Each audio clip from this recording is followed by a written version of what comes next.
A ver, ¿qué trajiste, Martina? ¿Con qué Quiero nos vas a contar una sorprender? historia. Quiero contar una historia de un músico que tal vez, no sé si conocen, le voy a preguntar. A Se ver. llama Cayetano Alberto Silva. No conozco. Afrodescendiente, nació en Uruguay y se nacionalizó argentino. Cayetano Silva era hijo de Natalia Silva. Natalia Silva fue esclava de una familia que le dio el apellido Silva. Cayetano en 1889 Ah, no es ahora, no está. emigra a Ajá. Buenos Aires, se instala en Rosario. Ujú.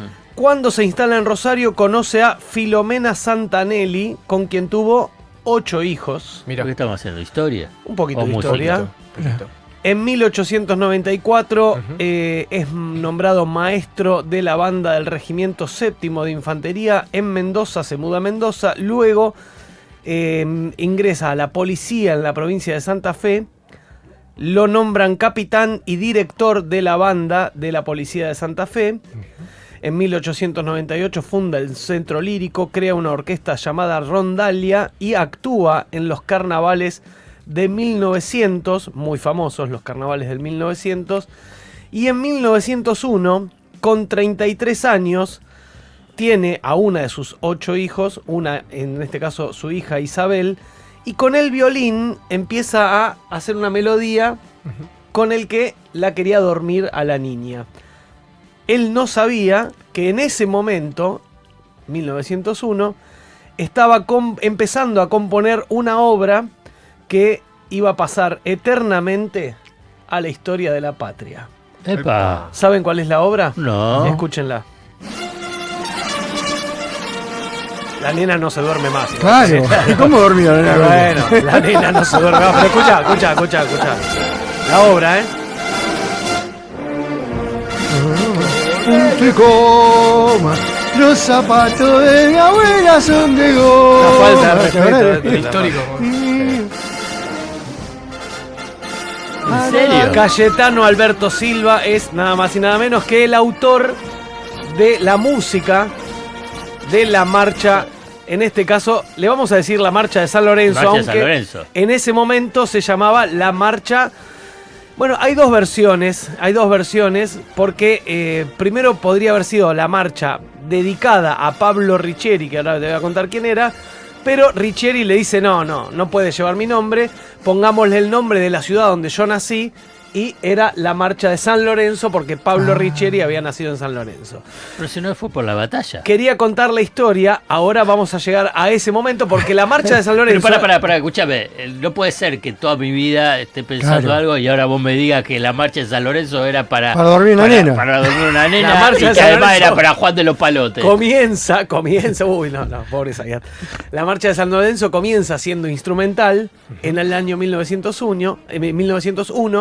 Él la compone y se la dedica a Pablo Riccieri, y ahora te cuento cómo llega la letra. ¿Quién era Pablo Riccieri? ¿Cómo nace la marcha de San Lorenzo? O sea, que en este caso, bueno, pasa a ser de San Lorenzo. Imagínate que es toda gente que vivía en Santa Fe, la historia de San Lorenzo estaba bastante cercana, pero bueno, la marcha comienza de esta forma. Riccieri es un poco polémico, pero bueno, Riccieri era ministro de guerra en ese momento y fue quien en 1901 modernizó el ejército argentino. ¿Qué hizo para modernizar el ejército argentino?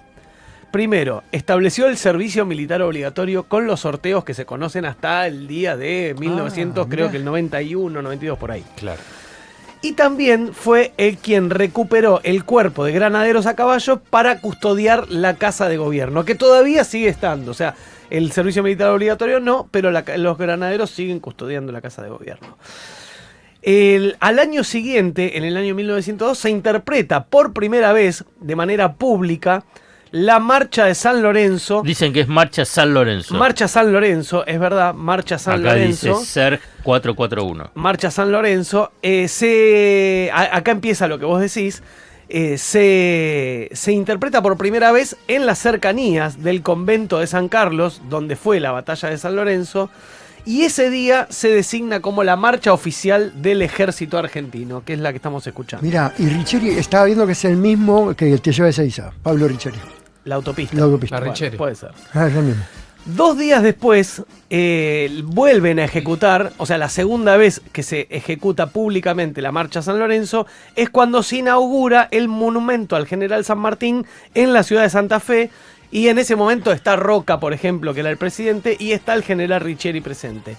Recién en el año 1907, 6 años después, 6 años después de que se componga, 5 años después de que se interprete por primera vez, Cayetano Silva dice, le falta letra. A esto le falta algo. Y muy le cerca... a la hija. A la IA. Y muy cerca de su casa vivía, era vecino y aparte era amigo, Carlos Javier Benielli, un maestro que era mendocino, que se había ido a vivir a Santa Fe, que en ese momento tenía 29 años. Cuando Silva le comenta esto, la historia dice que él toma unas notas, poneme la de cortina de nuevo, la marcha, toma lindo. Unas notas, anota algunas cositas y al día siguiente le entrega el manuscrito con la letra de la Marcha San Lorenzo. ¿En un día? En un día. La letra lo que hace es relatar... tiren las fotos, sí, cuando quieran. Podemos ver las fotos de... ¿Quién es? Este es Benielli. ¿sí? El petizo orejón. El petizo orejudo es Benielli, que sería el autor de la letra. Es el autor de la letra. Después estamos... Silva es el otro muchacho. No, este es Silva. Que Cara si lo Ortiga, ven, era Silva. afrodescendiente. O sea, era de tez... Ahora lo escuchamos.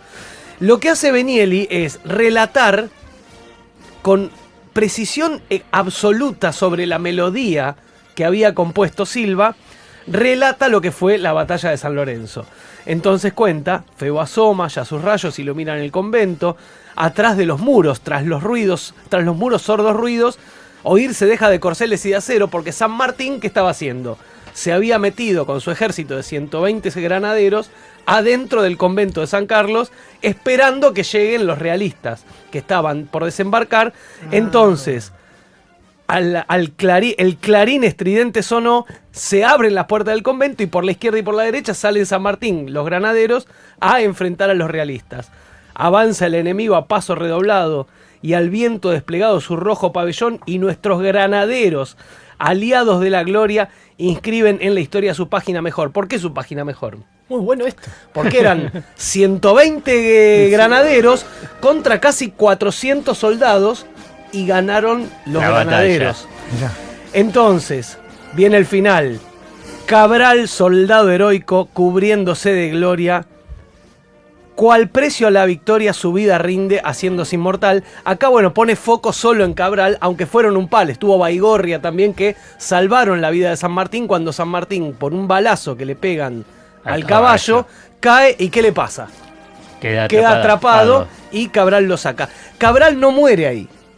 Cabral muere en el hospital que se armó en el convento, y ahí es donde después, a través de una carta, podemos saber que San Martín cuenta en una carta a la asamblea del año 13 diciéndole que se tenga en memoria al sargento Cabral, que antes de morir le dijo: muero batido, che, hemos vencido al enemigo. Es muy loco lo que pasa después, porque Benielli, el autor de la letra, después, se hizo millonario, se tiene que haber hecho millonario. Claramente no. Muere en 1934 y en el 2005 sus restos fueron trasladados al convento de San Lorenzo, el autor de la letra. Pero Cayetano Silva, años después de componer la marcha, cae en la pobreza sin saber que la marcha de San Lorenzo era un éxito. ¿Por qué era un éxito? Porque hasta la interpretaron en orquestas de todo el mundo. Por ejemplo, la guardia del Palacio de Buckingham, cuando cambia la guardia, una de las marchas que toca es la marcha de San Lorenzo. ¿Sí? Mira. Entonces, en la pobreza vende los derechos de la marcha de San Lorenzo a un editor en Buenos Aires. ¿Cuánta plata vende la marcha de San Lorenzo? 2,50 pesos. Sí, muy barato, ¿no? Música. Con lo que la vendió, que fueron 50 pesos de la época, hoy equivale más o menos a $350, aproximadamente 450.000 pesos, 500.000 pesos, ponele. No, pero y pudo ese dormir. editor. Y mirá qué es lo peor de esto. Su hija pudo dormir finalmente. Que la vendió. Lo peor de esto, ¿saben qué es? No sea maleducada, es la marcha. La cabeza. Es la marcha de San Lorenzo, no sea maleducada. Lo peor de esto, ¿saben qué es? ¿Qué? Cuando muere Cayetano Silva, en el año 1920, la policía de Santa Fe, que ¿Qué? es donde él trabajaba, le negó No. la sepultura en el panteón policial. ¿Por qué? No, esto es muy injusto. ¿Por qué? Porque vendió la marcha. Por ser negro. No. Por negro le prohíben la sepultura. Recién en el año 1997 sus restos fueron trasladados al cementerio municipal de Venado Tuerto, que es donde él vivía. Vamos a rescatar nuestros héroes de verdad. Ah. Y hoy su casa es un monumento que se puede visitar. Arriba el ánimo. Yo creo que esto de acá se abre una columna, Max. ¿De qué? Necesito saber los himnos patrios, la Claro. historia detrás de los Está himnos muy patrios. Me bueno. encantó. Y la Historia de los música. vecinos. Mensaje. Cayetano Silva fue músico antes de ir a Argentina de lo que era la Escuela de Artes y Oficios de Uruguay, Claro. hoy Repite. Vamos Universidad del Trabajo del Uruguay, UTU, las escuelas técnicas y a su vez el Teatro de Verano de San Carlos, de Mirá. la ciudad de San Carlos, lleva el nombre de Cayetano y ahí es donde se hace el concurso de murgas de carnaval más importante del interior de Uruguay. Espectacular. Otra cosa, busquen en Instagram Centro Cultural UTU y busquen la historia y el homenaje a Cayetano Silva que está ahí. Y si pueden visitar el Museo en Montevideo, les recomiendo que hay parte de su acervo. Hermoso. Muy Oyentes buena, que muy sí, buena ¿eh? información. Oyentes que sí. Hermoso. Me gusta, suman datos. Bueno, el lunes 17 de agosto creo que es la marcha más linda que tenemos. Obvio. La marcha que celebra una de las tantas epopeyas de el padre de la patria. Y me gusta mucho esa parte Hay de la letra. versiones, ¿no? Sí, de rock. hay versiones. Pero me gusta mucho esta parte de la letra cuando dice, hablando de el sargento Cabral, soldado heroico, cubriéndose de gloria, cual precio a la victoria su vida rinde, haciéndose inmortal. Y acá esta parte. Y allí salvó su arrojo la libertad naciente de medio continente. Honor, honor al gran Cabral. Sí, guaso. ¿La querés cantar entera? Para cantarla, ¿eh? ¿La quieren cantar Para entera? cantarla. Cerramos. Maxi Martina, No, este pará. cantazo. Cerremos con la marcha de San Lorenzo, porque hasta ahora la escuchamos instrumental. Ajá. Claro. Esta es la versión completa, la que conocemos todos, la que cantamos en el colegio. Sí, me gusta. Feliz día al general José de San Martín, me pongo de pie. ¡Viva la patria! ¡Viva!